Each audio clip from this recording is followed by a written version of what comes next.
see you. Nice to meet you. I would say in person, which is the closest thing these days, Yeah. via Zoom. Yes. Perfect. So thanks everyone for your patience as we got this event started. Let me give everyone a brief introduction. So first of all, my name is Paco Martinez. I am the Director of Design at Insticator, and today I'm going to be your host. Um, Welcome to Insticator's thUp in Conversation event. we Before we get started, I'd like to talk about why we're here today. So Insticator is committed to advancing equity and diversity both within our company and across the digital media ecosystem. We like to engage our community to foster a deeper understanding of our unique journeys, of how our unique journeys is embedded in our core value of unconditional empathy. Um, thUp, the event we are hosting today, is our initiative to bring inspiration to every person carving a professional path in our global multicultural environment. And through storytelling and conversations, thUp pulls back the curtain on how to apply the wisdom we gain from our challenges and accomplishments to build a successful career in an evolving world. Each month, like today, we sit down for a conversation with an inspirational voice to hear their stories and insight to help each of us find their own path up. We title these events In Conversation, and we welcome all of you to this edition of it. Keep in mind that if you would like to ask Rinat any questions along the way, just raise your hand in the Zoom window. We will try to bring you into the conversation. And also we'll leave enough time at the end for opening the floor for any question that the audience has for Rinat. Getting into our guest speaker today, we welcome Rinat Aruh, CEO and co-founder of Aruliden, an award-winning global design agency that blends marketing, branding, and industrial design to create functional and elegant products and experiences for brands like Google, the MoMA, Marc Jacobs, Canary, and many more. Before founding Aruliden, Rinat served in executive marketing roles at The Gap, as well as BMW Mini. She co-founded Aruliden with Johan Liden in 2006, and under her leadership, the company has grown into multiple global offices and successfully launched projects for a diverse range of sectors, including technology, wellness, and consumer goods. I hope we captured the gist of it. You have a long career, Rinat. Yeah, you captured the gist, definitely. Well, after that introduction, we really like to welcome you and get started asking you some questions. Okay. The first one being, I'll really like to learn about your background, particularly what inspired you as a child, and how did those around you ultimately influence the path you chose? Okay, so as a child, we moved to the US in the early 80s, which meant that most of my childhood was about going to visit family in other parts of the world. And so I definitely feel that traveling, seeing other cultures, seeing other ways that people lived and businesses, and just kind of the methodologies of doing business always got me excited and got me curious. And I think when you get exposed to that at a very early age, your curiosity is just on a constant search for what's next and what's new. Interesting. That's connected to my next question, which is actually how early in your life did you find your passion for design and creative thinking? And I'm really curious to know if while you were discovering this, if you face any particular challenge choosing that path, whatever that those challenges meant to you.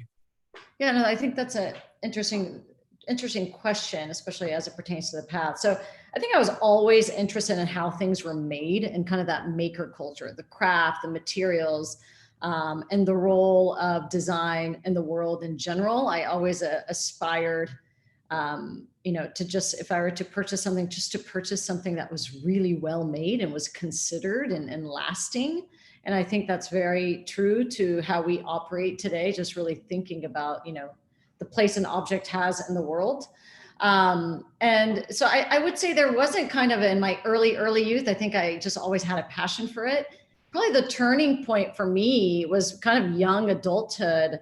I started off my career in fashion, but when I worked at BMW Group and for the Mini brand in particular, I think that's when it became very clear to me the power that design had in solving business problems and changing people's lives, and bringing joy and even functionality. And that to me was kind of a turning point of like, okay, this is where I want to focus, and design has a big role in business. And that was really kind of a moment where, I wanted to really pursue that path. Interesting. I've met many designers who have similar stories where even as children, you find whether you're looking at an object or a painting or a picture or even, a board game or a toy. And many of us asked ourselves, who's behind this? That innocent question of you start realizing you want to be that person one day, the person behind creating that, right? Yeah. That's really interesting. So that tells me a little bit about when did you start falling in love with your creative side and falling in love with this idea of crafting things that are beautiful and meaningful. What about your passion about being an entrepreneur? Or that natural entrepreneurial spirit. How did this journey begin for you? Well, Paco, when you're born in Israel to Turkish parents and then grow up in Texas, I think that hustle is pretty constant in your life. I think I always had like a little side gig, a little side business idea or project, with a lot of failures, of course, but I think that's part of it. And so I think that was pretty constant, still is today. I think my partner would tell you, oh yeah, that was Rinat's great idea. And there, you incubate these ideas, but it keeps your curiosity filled and that desire to just try something new, I think pretty constant. That makes a lot of sense. And I think this is part of a natural evolution of a creative drive, which is, okay, I want to create things, but then there are obstacles, right? So you kind of like need to become an entrepreneur sometimes to see those ideas get into the world, right? Yeah. So that's fascinating. Um, Definitely, I think there would be many questions I could ask you about your career as an entrepreneur and as a designer. And there's many of your work documented online. I am particularly interested in one aspect that I think is unique to you, which is that you are very passionate about introducing design thinking to early education. And there's a lot of information online about how you and other members of your team have taken a hands-on approach on collaborating with schools, as well as non-for-profits, to expose young students to how design can become a tool for solving problems and for developing a career. I'm really curious to learn what led you to develop this interest. Yeah, I would say, so first off, I think that we have a responsibility to introduce design as a methodology for creative problem solving. And I do think that unfortunately, early education doesn't give you an option to really get exposed to that. There are very few opportunities where you even learn that design or a career in design is a career path, right?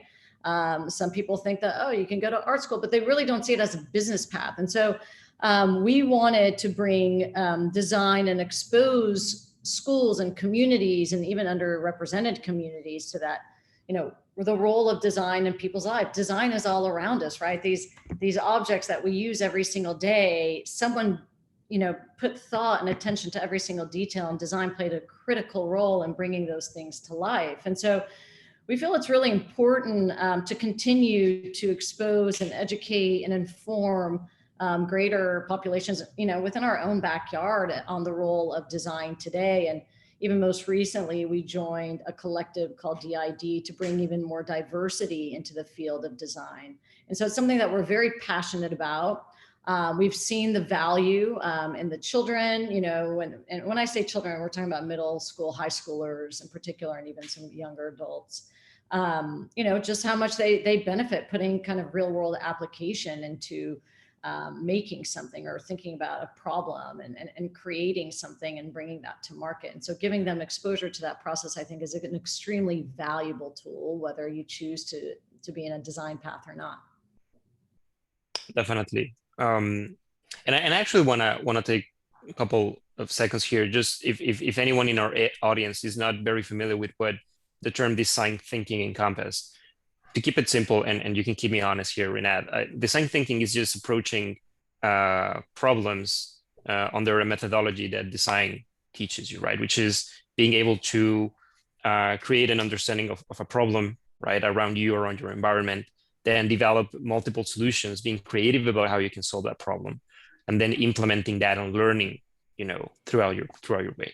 And I know design thinking right now means a lot of things, but basically speaking, you're solving problems in a creative way, right? In a very unique approach.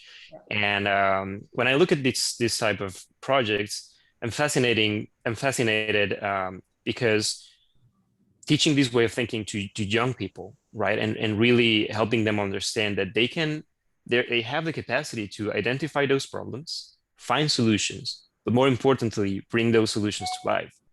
I think that's big empowerment for you in any aspect of your life. Yeah. Right. I gotta admit, I felt a little bit jealous. I wanted to be in one of those classrooms as a child. That must be like really, really cool as a student.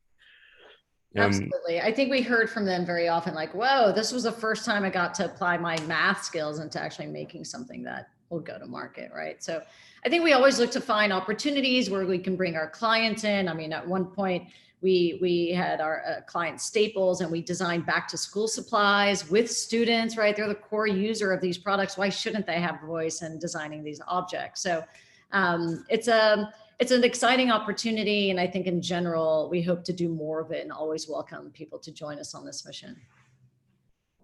That's awesome. And I mean, I can clearly see how this connects to your personal values as a leader. And you talk about this responsibility that we have, which is really cool. I want to understand, besides your own personal interest in working with young students, I found a lot of information about your leadership team and other team members in your company getting involved, right? Rolling up their sleeves and becoming mentors or actively involved in these programs for schools and organizations. I'm curious to ask, how has this influenced the leadership team and the leadership culture at Aruliden? And if there's any particular lesson for other companies to learn here.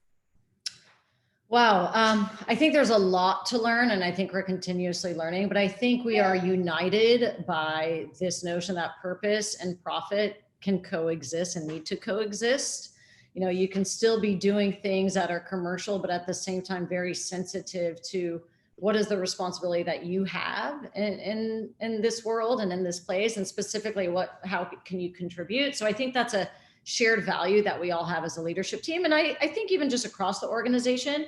But I think the biggest thing that people need to realize, because in the beginning, you always get hand raisers like, oh, I want to participate, but it means commitment, and it's a serious commitment. And that means carving out time. And that means, in addition to all the projects that you're working on and what you already have on your plate, that there's someone on the other side that you need to commit to because they're expecting you to show up. And so I think you can't underestimate that. And I think you have to be very, very clear, even when you're mentoring someone, what do you want to get out of this program? What's important to you? And don't make the list very long, even if it's just like 2 things. It could be, hey, I want you to introduce me to your clients, or I want you to teach me how to present or be a better interviewer, whatever that may be when you're going through a mentorship program. I think just being very clear on what is the goal, what is success out of the relationship, and make sure that you stick to that and deliver on it. I'm really happy that you bring up the term of commitment, because it's important to highlight here that these projects we're describing, and people from the audience take some time to find more about this on Aruliden's website. But it really takes time from people who already has a full-time job. Yeah. And working with young people in particular is a big commitment, not just in time, but making sure you're making a good, being a good influence, and not just leaving the young person with more questions than answers, right? Yeah. So I think that's where I find this part of your company and your role as a leader very interesting. It was really important for us to start this conversation with this side of how you approach business. This really cool concept about um, profit and having a mission, being together. Um, I wanna switch slowly into more of that entrepreneurial side of you, and I wanna ask about when you founded your firm Aruliden in 2006. You co-founded this firm in 2006. Can you tell me about what triggered that decision to create your own firm? Sure. I think what was really fortunate for me is I found a great partner. So I think having a great partner in your business is important, and a partner with a very different skill set than I had. So Johan is an industrial designer. I come from a brand and marketing background, and it was a time in 2006 where advertising was king, and that's where kind of marketing spend was going. And we wanted to create a place where product and design was king, and it started from there. And during our, Johan and I had a chance to work together back in our day at Mini, and we learned and we knew very quickly when you design something that's worthy and when the product is right, it already exudes the DNA of your brand. You don't need to really say much. And 2007 iPhone gets introduced, and then everyone starts talking about design, and design starts to have a bigger place at the table. And so we started with that ambition and the mission to create a very kind of design centric culture where design excellence ruled, where we could truly solve business problems through the superpower of design. But That's really I interesting. must say, for those who are thinking about starting their own business, finding the right partner, I think, and having a partner, I do think, is a game changer. Definitely. Definitely. And I mean, it's interesting because you're already talking about, even in a group of two, you're already talking about having very diverse perspectives, right? Yes. So if even in a small group, right, as entrepreneurs, I think we're starting to highlight some of these topics that hopefully we can explore a little bit later in the interview. So definitely, inside of the DNA of the path of in conversation events, one of our favorite topics is challenges. So as you came, around this vision of creating this firm with your partner and bringing these design superpowers to fix problems in the world, what were some of those initial challenges that got in your way? Wow. Well, we were independent, which means we never did a fundraise. We're never raising money. We didn't have investors, and that was by choice. We started on pure passion first, and with a clear vision of what we wanted to do. But I think the challenges were always, figuring out what type of investments you want to make. You're always looking at what's next. And I think it's very important that as entrepreneurs, you're flexible and ready to not constantly pivot, but constantly learn and understand and listen to what people really are interested in, and where your greatest value is, and to get really focused. So I think it's very easy in an agency scenario. We get exposed to a lot. We see a lot of ideas. So it's very, very important to kind of hold back, and just always keep focus on, like, okay, this is really important. These are the areas we want to focus our business in, and this is where we want to drive excellence. Because if you start to become too broad and start to try to do too many things, then you become good at nothing. And so I think the biggest thing was just kind of to hold back sometimes, and just remember kind of what the clear goals are.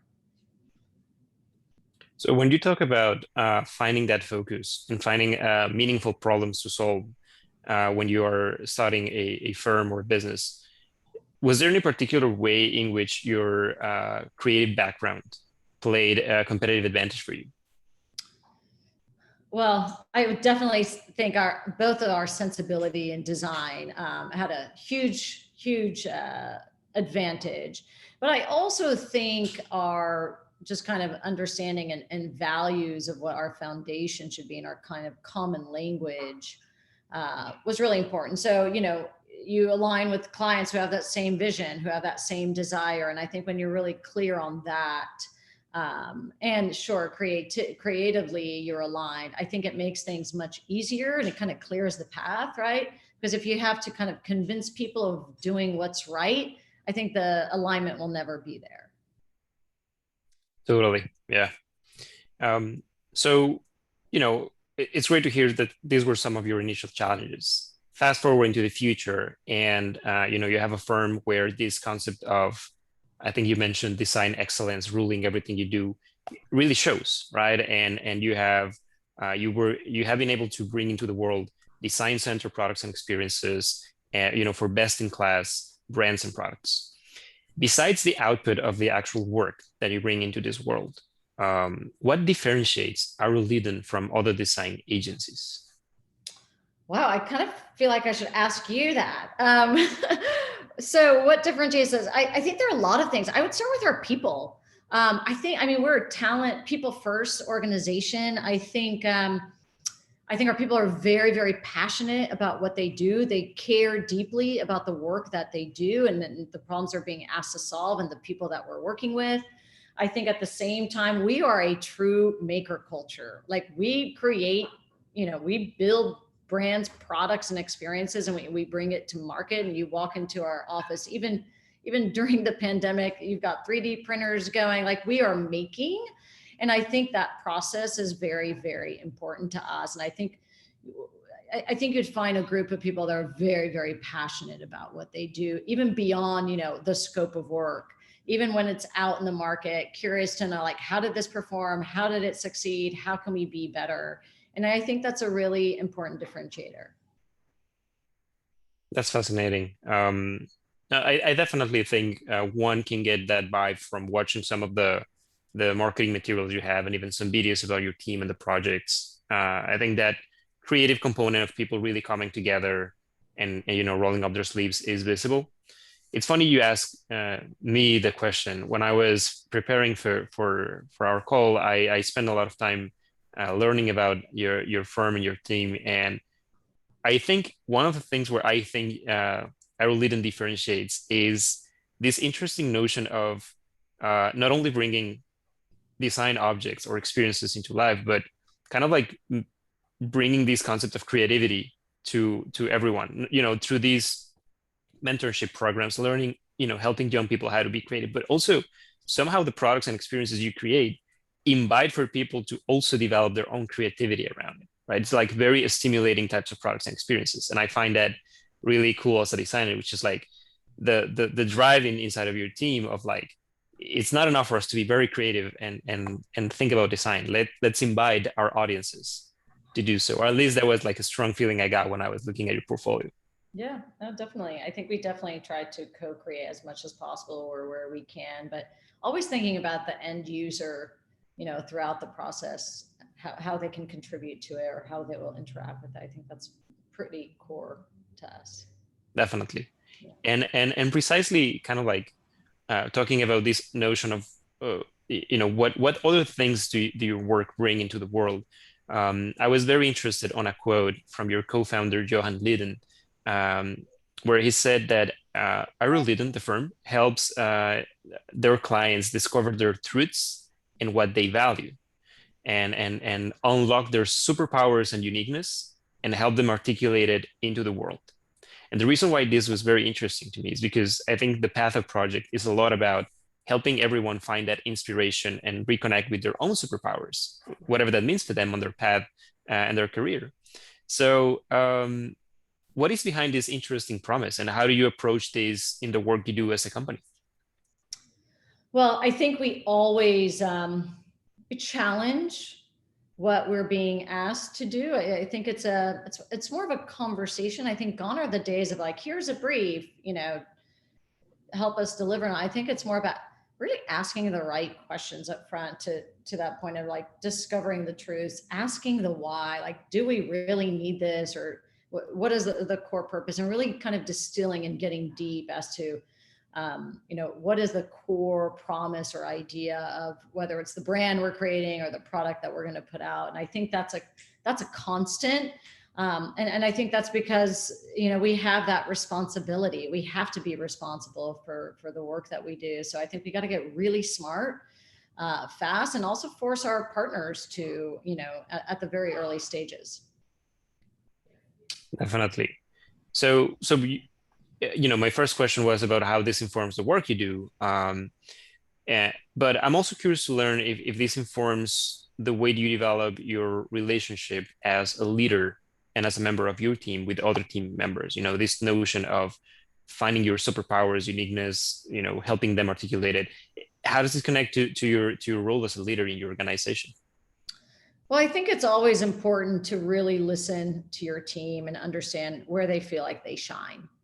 And so those are pretty constant conversations. I don't think that it's about like making a specific time to have that conversation at a review or something. I think it's if you allow people on your team to really shine in what they're good at and they feel it, they're going to be there. They're going to be there for you. They're going to be there for the clients and for the projects. And so I think figuring that out as early as you can for both you and the team is in everybody's interest. Nobody wants to do something where they're not great at it because it will show. And then, the confidence goes down, right? So, but I think if you can really identify and sometimes help your team identify that they're really strong in an area maybe that they didn't even realize, I think it kind of gives everybody a very clear definition of what their role is in the organization. Yes, definitely. And now that you put it that way, I'm remembering about an anecdote from a leadership coach, and she was talking about, like maybe it sounds cheesy, but wouldn't people be surprised if Superman has to save the world and he's not using his, X-ray vision or super strength or trying to fly, right? Like if he's taking the bus and just going there and do some negotiations, like it's like it would be very surprising for these superheroes to not use their superpowers. So why don't we look at our superpowers the same way? Like we need to make sure that we are using them often and shaping the world around that, right? Mm-hmm. And I found that really inspiring precisely because you're talking about connecting with that early in your career, really getting to know yourself, and then finding environments where you can really develop that. Exactly. So I really appreciate that. We're about to shift into the last topics as part of the interview side of this event. I want to invite the audience to keep in mind that they can raise their hand at any time if they have any question. And we're also getting close to the Q&A section. So let me shift a little bit into a topic that is very important for me, for us in this thUp context, which is diversity. Diversity can mean many different things for different companies and different leaders. But I'm really curious to know what matters to you the most when you think about diversity in Aruliden. Yeah, I think about diversity as ensuring that we have representation of different voices, different perspectives, a very open culture. And I think diversity comes in different forms, geographically, diverse. So I think it's really kind of, there's not a singular definition, I think, for us. I think it comes from various places. So connecting this notion of diversity with your role as a leader, can you tell me what is the biggest obstacle that you face to nurture this particular idea of diversity you just described in your own company? Yeah. And what are some of the strategies you take to circumvent these obstacles? Yeah, great question. So I think a constant struggle in our industry, in the design industry as a whole, there's a really lack of just overall kind of race diversity, and what we are working really closely. I think I mentioned earlier in the conversation with the DID, Diversity in Design, which is a collective that recently launched, backed by Herman Miller, to really create the change in the system that's needed. And that's about getting kind of in on the ground pretty early on in schools and making sure that certain, whether it's communities, organizations, educational systems really get exposed to what it means to have a career in design. And so I would say that is one of the biggest challenge for our industry, which obviously affects us as an agency. And that is a constant thing that we work on, I would say, since our very early days of inception. That's really interesting, and I'm glad you bring that initiative up because at least my personal experience as a designer has been feeling a little bit more connected to these topics of diversity, just because I think as we are growing into our disciplines and we're trained as designers, critical thinking is a big part of it, Yeah. right? And I think to your point, like learning how to rethink is a big part of diversity, right? Learning how to adopt those diverse perspectives and how do you approach the world around you and how do you ask yourselves questions and how you're a little bit um, suspicious of things. And I think this is where I really find creativity and this role of design a really good very conducive element into driving diversity, Yeah. particularly in young people. um, so how can entrepreneurs, especially entrepreneurs of underrepresented communities, best leverage their own context and experiences? What's the superpower that can set those entrepreneurs apart? Well, I think about some of our experiences that we did with the Red Hook Initiative, especially as you talked about, underrepresented communities. I think it's really important to identify organizations and mentors that can help provide access. And I think access to um, companies, services, even software, even equipment, things that you kind of need to help form a company, right? So if you can be matched up with an organization that can give you access to legal services, right? Some design services to help kind of augment your offering. I think those are things that are really hard when you're first starting a business. And you're on your own to think about like, oh, how do I form this? Or what are the kind of legal needs that I need? And there's a lot of them and it's really overwhelming. And so I think there's some kind of fundamental things that we can do as companies and as agencies to really kind of help provide access, whether it's to the tools or to the people that can help you start to think about the kind of, let's call it business basics of getting started and building a business, and I think that any entrepreneur would benefit from that. But especially if you think about how you can serve, the underrepresented communities, I kind of think that's step one. Definitely. It's an interesting angle in terms of access, right? Um, Yeah. pretty solid. Yeah. So I have two more questions for you. Yeah.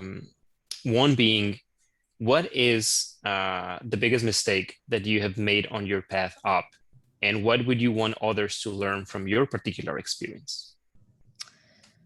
The biggest mistake, I think the mistake that I would say pre-pandemic that I thought in my mind was that as a leader, you always had to exude, this confidence, this notion that you have this answer for everything and you got this attitude. And I think I learned, let's say it that way, I learned that that's not right.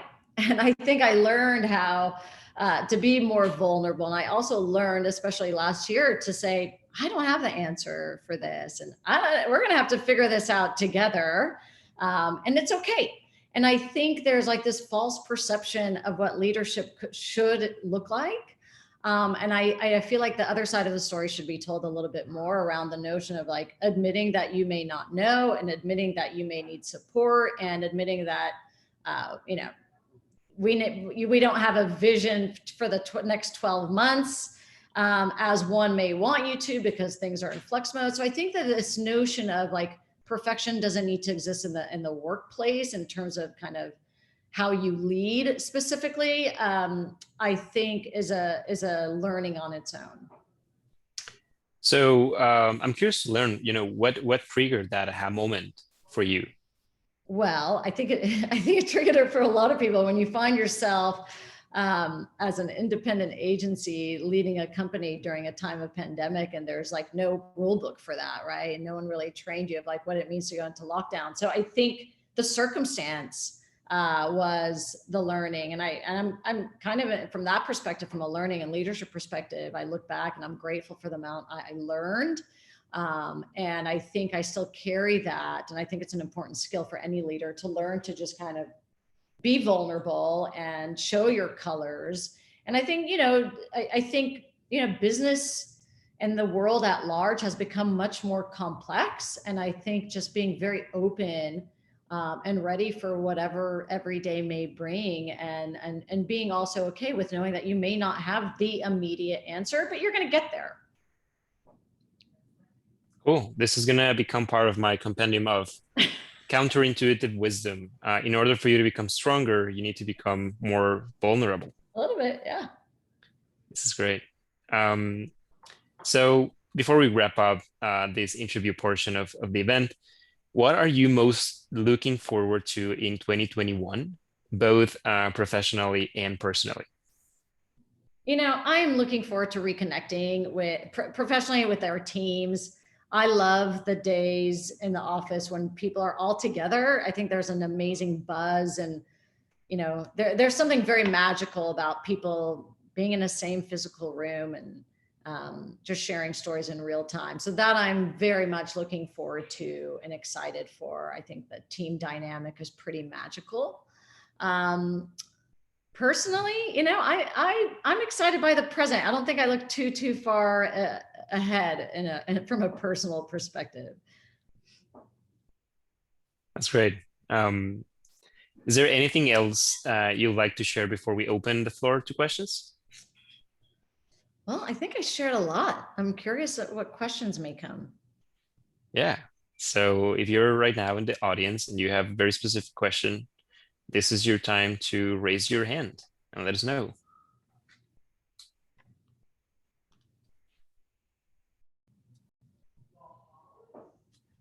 Just want to make sure I'm finding who raised their hands. Let's take a look. Okay. Here we have Q and answer. So let's start with Gary. Gary has a question. Gary, are you online for you to ask the question yourself? Okay, you're online. Let me just allow you to answer live. Okay. So it says, hey, Rinat, your client list is very curated. What is it you look for in a client before taking them on? I think there's a few things. So we do have a vetting criteria. I think one is leadership. Do they have and do they understand what it's going to take to do what they're asking us to do? And I think it's important to keep in mind that the majority of the reason that you come to Aruliden is because you want to build a brand, product, or experience and bring it to market. So that's a big part of, and so it's important that we are working or speaking to people who understand like what that means and what that's going to take. It's also important for us to feel like our values are aligned. I think that's very critical. And I think we spend more time today than we ever have doing some back-end due diligence and research on, because we meet people that we've never heard of. We work with startups as well. And so I think we have to do that diligence. And then just respect. The design and creative process takes time and nurturing. And so making sure that there's mutual respect on both sides for the process, because that's an important piece. Awesome.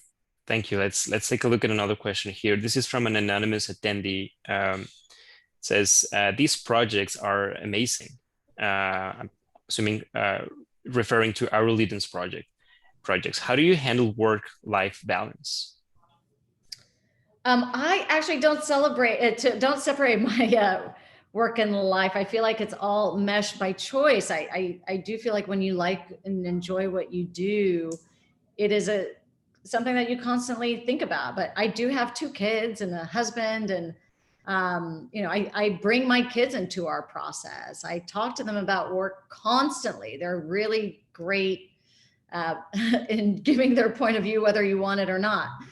So I actually don't put that hard divide. I definitely, turn off, but I think I'm constantly thinking about the work that we're involved in, and how do we keep pushing it, or what's top of mind? But that's just kind of my approach to it. Great. We have a question here from Zach. Zach, would you like to ask a question? Let me just give you there. Hey, Rinat. Can you tell us about the most impactful challenge you've had to overcome in your career? Well, I think the most impactful challenge, I think it's about just the leading a team, and I think it goes back to Paco, what we had just talked about, but like, how do you lead through time of crisis, and really, kind of hold hands as an organization together and make decisions collectively. And I think after you go through that as a team, I think the dynamic shifts, and then there's a positivity to that. I think there is, I think you gain respect in different ways. I think there's a new methodology of being more open and transparent than you ever have been, right? So I think through crisis comes opportunity, and I know that sounds cliche, but in terms of leadership, I think it kind of takes something like that for you to go through, to kind of use that knowledge to start to implement your path forward. Great. We have a bunch of people in the audience very curious about the project Tools at Schools. There's definitely a lot of good links online that maybe we can share later on our social media. But Rina, do you want to add like a very brief description of what you do with Tools at Schools? I love speaking about Tools at Schools. I have a big heart for that. So it's a funny story, because Tools at Schools, we were doing so much work in schools and bringing design into education. And like I mentioned, we would bring our clients with it. Like with Microsoft, we had students rethink the cell phone. This was way back when. We had kids rethink, design a desk, a chair, and a locker. And we found ourselves spending time in the classroom a lot. And we had a lot of schools reaching out to us saying, I want to participate. We had faculty saying, we want you guys to come and visit my school. We want you to work with our students. So I had this great idea, which I quickly learned I knew nothing about, to start a non-for-profit called Tools at Schools. And so we had built a website, and we had a vetting criteria of who would come. We had a gentleman by the name of Don Buckley who joined us and helped us enter the classrooms. And I quickly learned that I knew nothing about how to run a nonprofit. I know how to run a for-profit company. A nonprofit is very difficult, at least for me. And so then we made it more of our process. And then Tools at Schools really became kind of a notion of how to bring design thinking into the classroom. So I think we still look for opportunities to bring that in. It's quite complex. I think where we want to be is in public schools, but public schools make it harder for you to actually get into the classroom. We can probably hold this a whole separate session on Tools at Schools, but we do hope to be doing more of that work and get more permission in the future. And I think through DID, we definitely will be doing more of that. Yeah, I think after the call, we're going to ask you about some of these links, and we're going to be very happy to share this on our social. I think these are projects that are worth reposting a bunch of times.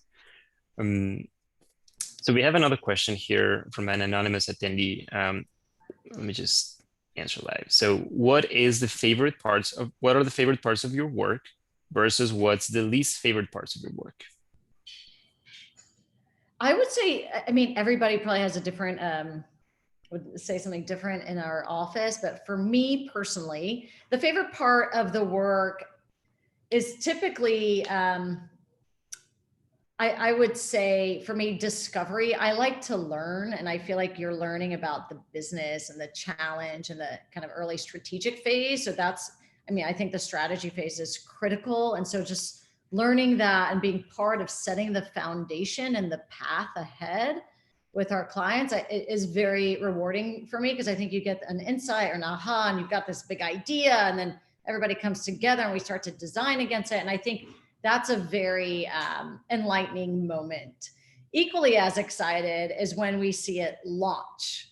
A lot of the work that we do, there's some, pretty long development life cycle and time before it actually goes to market. And so when it comes to market and it gets prepped and it goes out into the world, and then you see people wearing products you designed and it's changing their life, and there's like this holy shit moment, like we did that.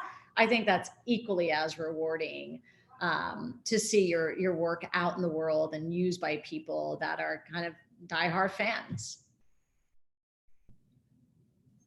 Yeah, that should be an amazing feeling, like finding someone randomly walking in New York City, using or wearing some of your products. Like that's awesome as a designer. Yeah. Thanks. So we have space for one more question. Let's see what we have here. Yeah, so we have someone in the audience asking, how many clients do you work with at a time? Are specific teams allocated to specific clients? Oh my goodness. I feel like this is an everyday conversation. We have a lot of projects going on at a given time.